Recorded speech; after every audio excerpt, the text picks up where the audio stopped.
Howdy ho, everyone. It's me, Ashley Branch, your favorite friendly neighborhood mom and the creator of the Mommy Logs, bringing you Women, Wives, and Moms podcast. Get into it.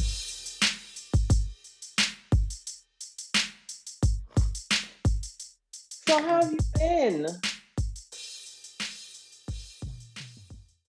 I don't know. You have to be specific. Like since when? Like since in the last couple days. Yeah, that's so small. That's so small. Okay, because you about to get you gonna bill me for a therapy session. How have I been? This month is you don't have to do 100 shows, even though that'd be cool if I could do like a big number. You don't have to do 100 shows or 15 shows or 3 shows a week or whatever. You can just do a couple shows, and I want you to rest, and I want you to do the things that need to be done that you can't do when you're running all the time. Take care of the business side of the work and really make plans and goals for yourself. So it's been hard to stop running because it's like doesn't success equal lots of shows and people see you doing these shows and it gets your name out? Isn't that success? And having to say, well, first of all, you define your own success, and whatever people feel or think or want or believe, that is for them to feel and think and want and believe. What you need to do is create the type of life that you want to live. And the type of life you want to live doesn't include always running from pillar to post. Yeah. So July is me making myself like sitting on myself and being like, sit down. You got things to do, sit down. So, well, thank you everyone that has been the podcast. That was needed. That's information somebody needed, because we're like in transition. We're like, all of us are in like a just weird transition of like what it's supposed to be. Like, it's easy to be like, I'm gonna get the bag, I'm independent, INED, and then you're just like, I'm tired. I'm so tired. First of all, I like how you spelled independent, INED. I don't know how to spell. Okay. No, because crooked letter shit. I don't know. In those songs, when people spell stuff out loud, I literally never know what they're spelling. I'm like, they're like, do you know what that means? And I'm always like, no. Can you put it on a piece of paper so I could look at it? Please and thank you. Because I don't know what you're saying. Are you putting a root on me, son? Oh, Can that light be clipped to your laptop and face you? It's a whole thing. Oh, shit. Today on Women, Wives, and Moms, we speak with Rochelle McConico. Hey, Rochelle, how does someone with so much genius inside their brain make it through the day?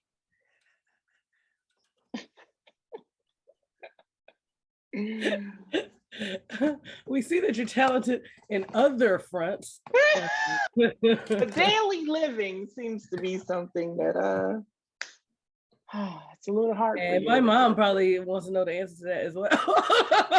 My mom is gonna tune in. Let me get an answer to that one. Let me tell you what's wrong with it. Is this fine? Does this work? Yep. As long as I can see the definition in your cheekbones, I'm happy. Because I love them cheekbones, girl. I love them. I'm sorry. I first of all,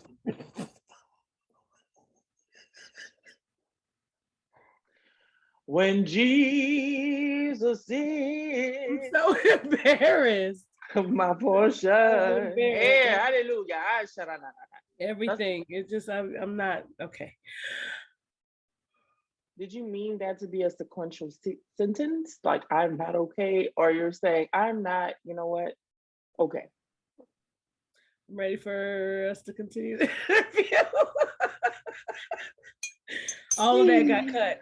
You just cut like 3, 4, 5 minutes out. All right. Sure I will. Whatever.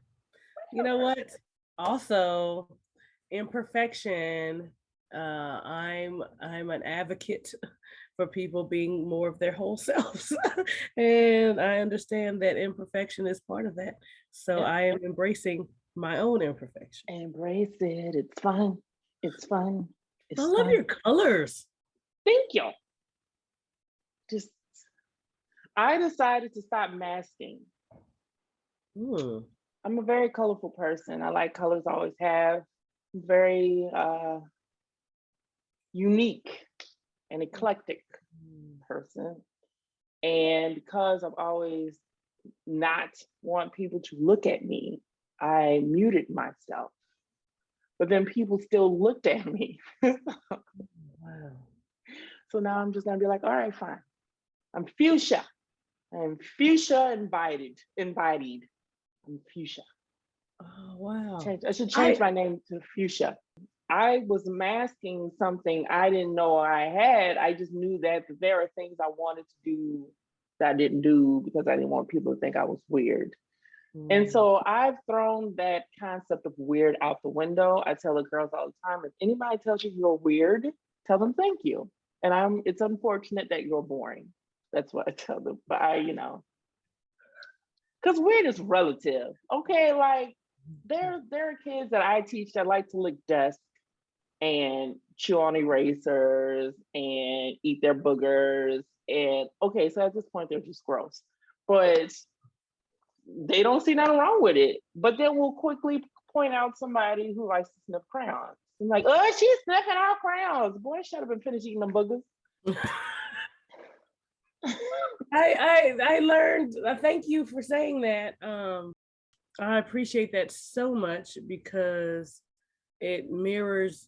It's like you just put words to my own experience, and I have been like, I wear a lot of black all the time. Like I'm a ninja. I'm just like always wearing black, and I would rather not. I would rather not be wearing black, but I've always been like, well, women are not safe. And so I don't want to bring a lot of attention to myself because then if you don't return that attention, it's like, oh, you think you cute, bitch? You know what I'm saying? Like it can turn that attention. I do, and I don't think your behavior is cute. That's why I did not give you the attention. I don't know. Women aren't safe, period, right? So you can be a pretty unsafe lady. You could be a goth unsafe lady. You could be a cottage themed, you could be a fae unsafe lady. Like it doesn't matter. It doesn't matter. It's not us. Okay, so here's the default women, wives, and moms. I don't know why I like doing voices, but they're fun. Oh, that was fun. Okay. Here's the thing.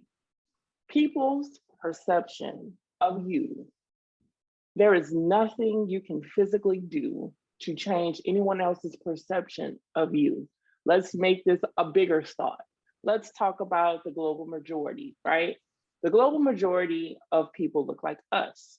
And we have spent a great deal of time trying to convince the ones who don't look like us that we are also human. But the perception is all in their mind that we're not because they're not. So we can't change anyone's perception. I remember like I was in college and this dude was like, I'm so glad I got to talk to you. I thought you were mean. And I was like, huh? Where'd you get that idea from? And he was like, every time I see you walk, like you look mad. Because I play basketball and I hurt everywhere. So you don't know me. So you scan what you can see, and then you come up with a printout of whoever you think I am. And 9 times out of 10, it's wrong.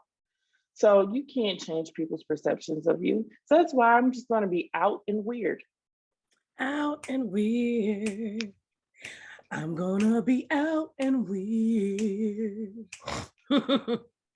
It don't matter if you don't get it. I'm still gonna be me, and me is weird. Out and weird. I'm here and I'm weird. Oh, wait. Okay. So I don't know if you know that I consider sexuality all the time. Mhm. Like the spectrum and where I am on the spectrum, right? Because now in life I'm starting to realize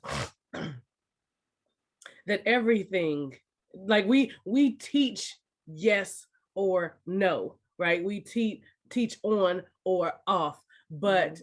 really, if I even on a light switch, there's a space between on and off. Mhm. You know what Mhm. I'm saying? Like as you move that, it is moving through a spectrum of things, and we just kind of look at the ends of things and not the full length of it. So I've Mhm. been looking at spectrum because it's funny because it's like people say like LGBTQIA plus, and I'm like, if there's more letters over here, and then there's like all these letters over here, and then heterosexuality, I'm like, that is not two things. No. Either you're heterosexual or you're 12 different things.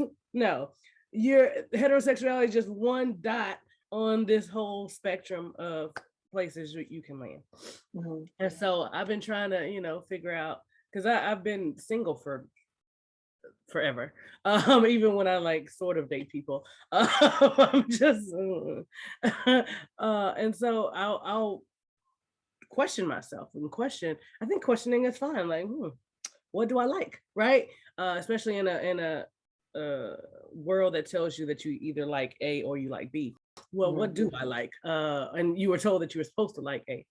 And I came to the conclusion that heterosexuality is not a choice. Because men have a lot that they need to work on, and women are beautiful and talented and multi, just you can just pull out all these different talents and good things with being with a woman. And I'm like, yeah, but it ain't doing it for me. So I was looking at all the different letters, and I was like, do you know they have stuff that don't even necessarily have to do with like like liking the same sex? Like there's demisexual. I looked that up and I was like, oh, you have to have a connection with people? Yes, I think that's absolutely. me. Mm. Yeah. There's something where you like, I see you and you fine or whatever, but until we had those conversations, Yes, I'm like, oh, okay, you could be in my world. That's when I'm like, okay, now the engine gets running.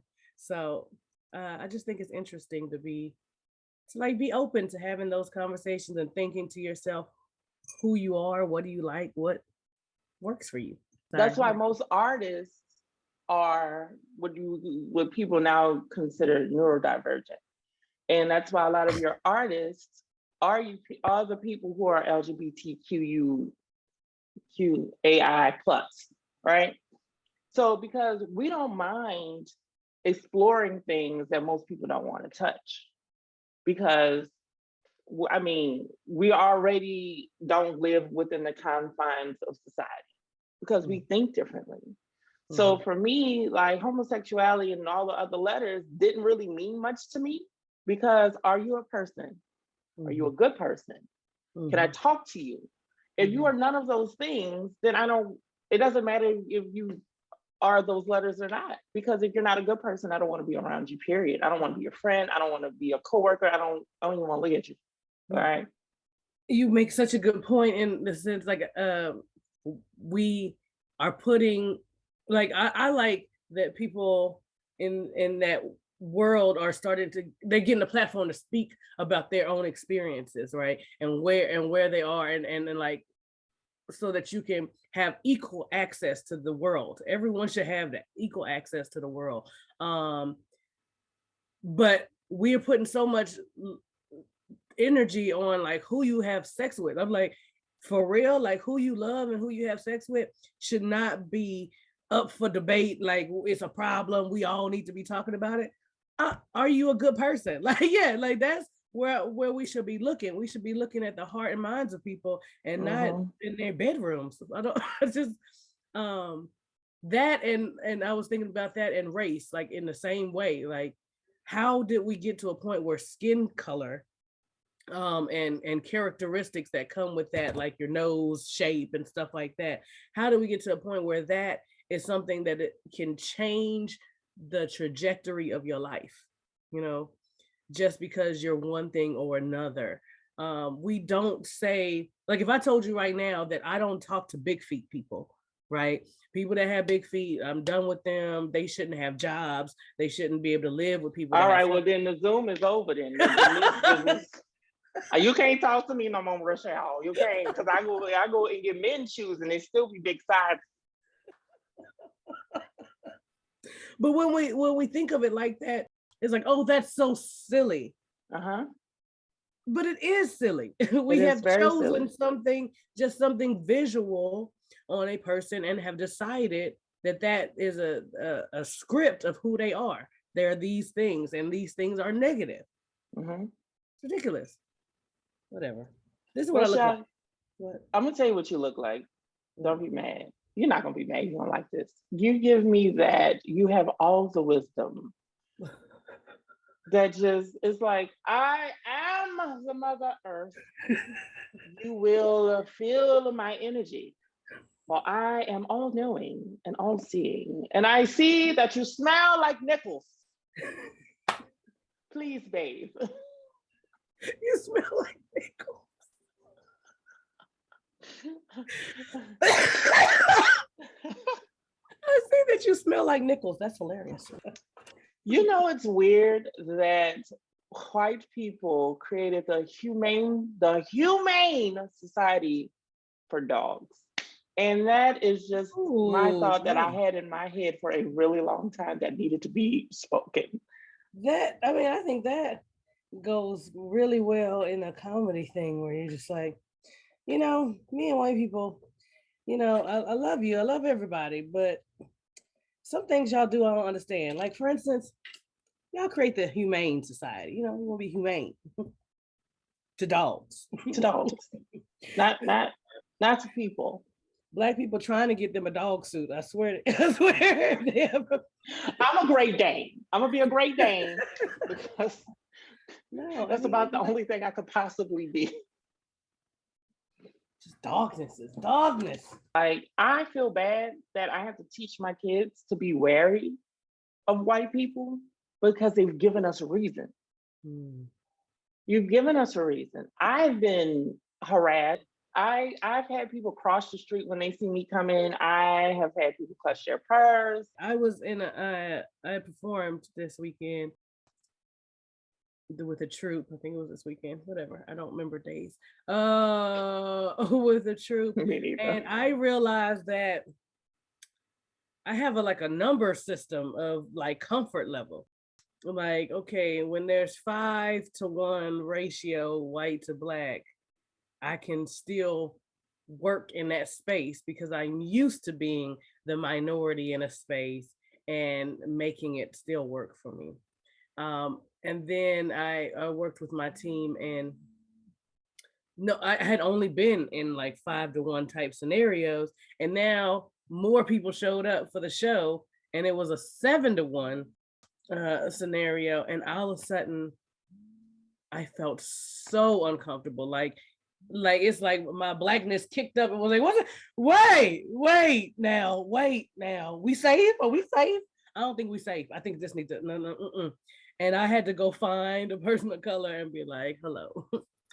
Oh, let's hold hands for a second and let me explain that I'm feeling anxious just based on this, because I know in large groups, white people act a certain way that has been very dangerous for people like me. So a lot of times when people are like, oh, you just hating on white people or whatever, I'm like, wait, like we talking about a group of people who have shown themselves to be dangerous. Not historically. Historically. Right. There's a long history. Like hundreds, almost thousands of years. Yeah, like check your resume. On your resume, there's a lot of murder. There's lots of genocide.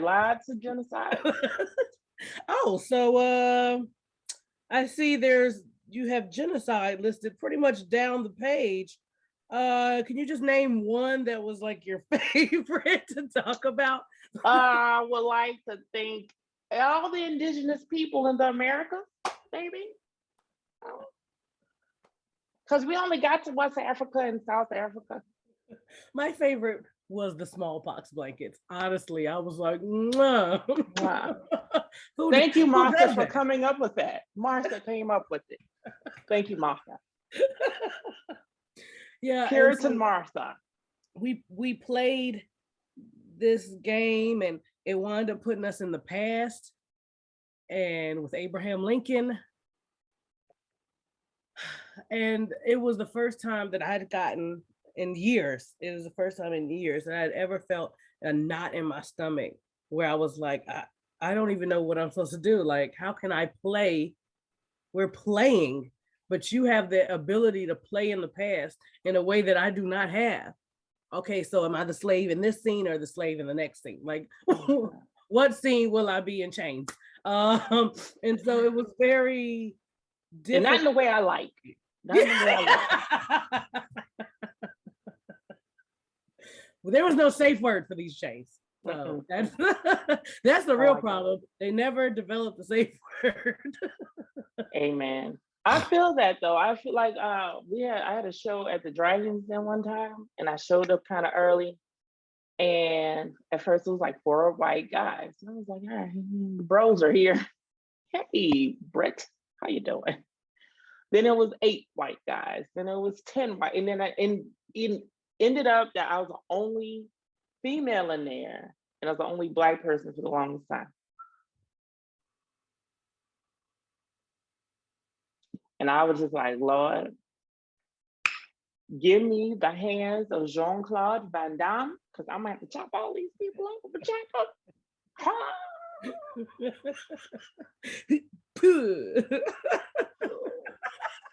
People know that this world is not fair.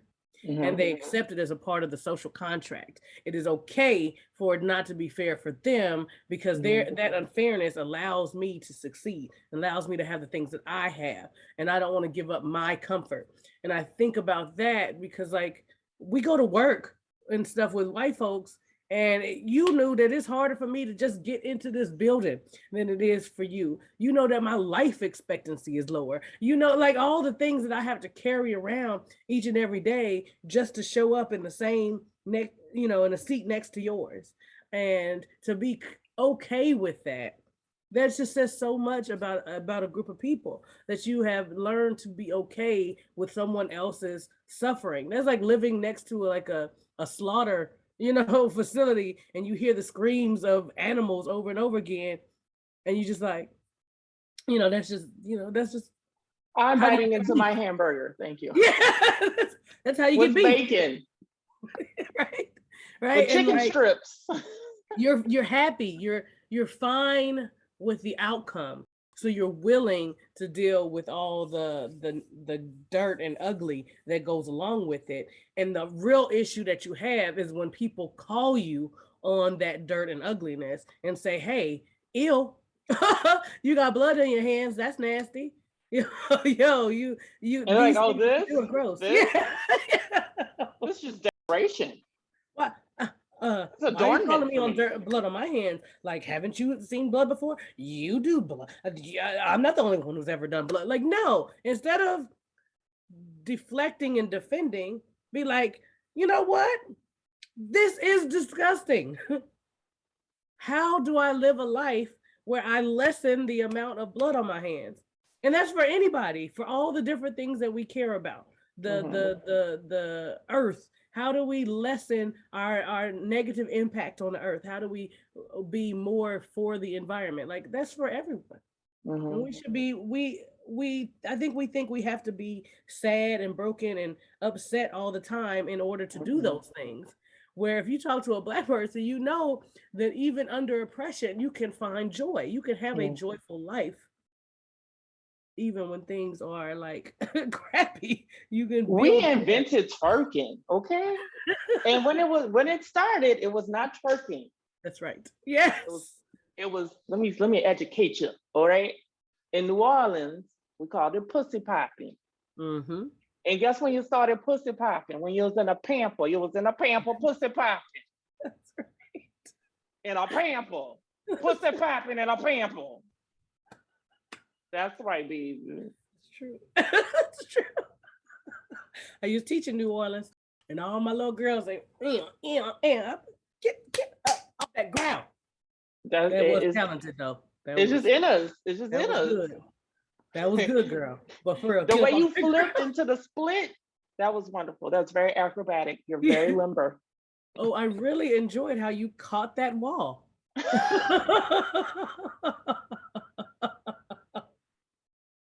That's harder than catching Pokemon. Oh God. Oh my God. Oh, I think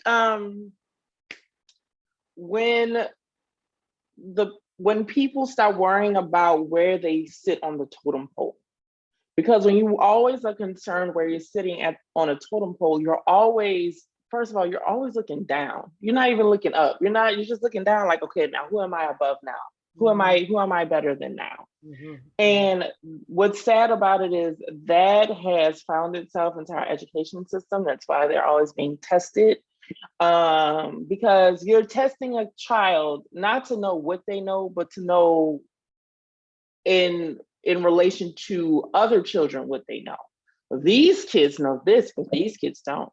These kids know this, and then you don't take into account cultural things. That's just like there's a video on circulating around about they asked a bunch of children about Cookie Monster, and I think Cookie Monster was sick and Elmo was eating cookies. And when they asked the kids who's eating cookies, they say Elmo. Everybody said Elmo. But when they asked the children who be eating cookies, Cookie Monster be eating cookies because it is indefinitely Cookie Monster who normally is eating cookies. Cookie Monster be eating cookies. Mm-hmm. And because you don't teach them that aspect, you lose a lot of kids that talk like this. You tell them that the way you speak is wrong. That's the way I talk. I'm very educated, but I don't put endings on my words. What you mean? Go sit in that chair over there.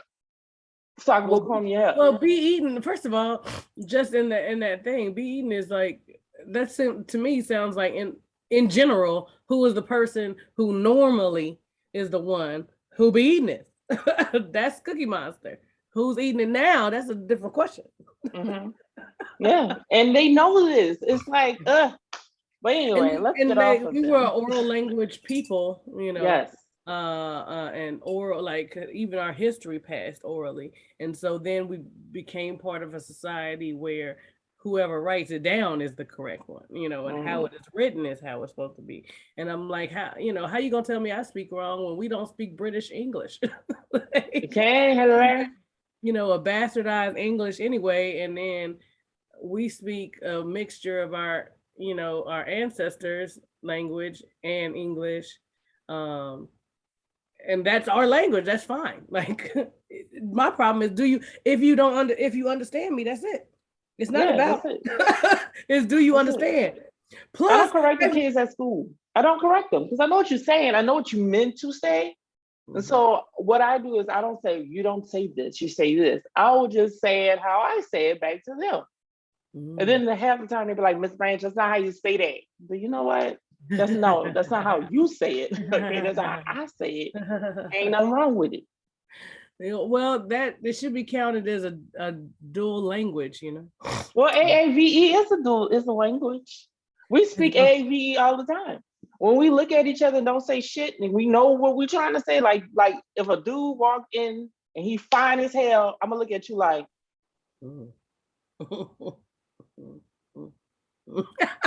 okay. I like that okay has come back, and okay is like so great. Like, okay. Okay, man. Like Vietnamese is one of those tonal languages. I was just about to say that. Yes. So we have a very tonal language because you could be like, "How your mama in them?" Or you could be like, "How your mama? How your mama in them?" And then you could be like, "Yo mom." I said the same thing. I just said it differently. Mm-hmm. Yeah, and I think, and I wish that was something that we had. Like, if we weren't trying to make everyone be the same, but instead honoring the differences in our culture, like just across the board, then what we would find is so much richness comes out of that. I don't think we know just how much we can create, or how much bigger and faster and better the society would be had we not preferenced one to the exclusion and detriment of others. Thank you so much for tuning into the Women, Wives, and Moms podcast. Remember, be kind to yourself, to others, and to the world. And I will see you on the other side. Peace. ADHD, y'all. Whoop, whoop.